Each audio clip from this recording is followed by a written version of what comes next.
Un jour, un blogueur avec Vendredi Hebdo. Et oui, chaque jour un blog, aujourd'hui complètement foot, le blog qui mouille le maillot. Il est notamment alimenté par Julien Coudreau. Julien, bonjour. Bonjour. Vous êtes évidemment passionné de foot. Qu'est-ce qui vous a décidé à franchir le pas entre les stades et le blog ? Eh bien, c'est, je pense, cette facilité qui, grâce à Internet, à pouvoir s'exprimer, justement, tout à chacun peut se permettre de donner son avis, de transmettre sa passion. Maintenant, grâce à Internet, on a quand même des outils qui nous permettent, justement, avec une certaine facilité, de se faire entendre, je dirais.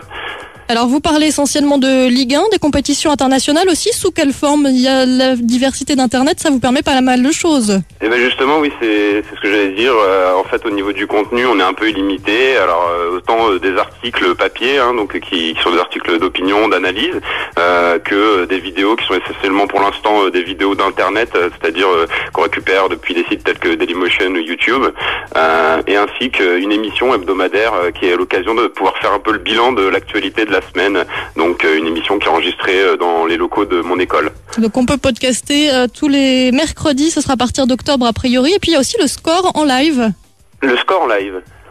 J'ai vu ça sur le site en tout cas. En fait, on met les résultats, oui, on les commente un peu. Je sais pas, il n'y a pas de live score exactement. C'est pas de live score exactement. En tout cas, on peut retrouver les scores, par exemple, de la première journée de ce week-end. Exactement, les scores avec des analyses, encore une fois, des statistiques, les classements, bien sûr, les plus beaux buts, les phrases choc du week-end, enfin toute l'actualité. Alors justement, le championnat a repris ce week-end. Qu'est-ce que vous retenez de cette première journée ?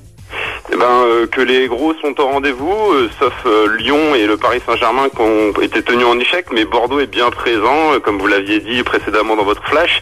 Les Girondins de Bordeaux qui ont été quand même assez impressionnants face à Lens, qui ont semblé faciles, qui ont déroulé quoi.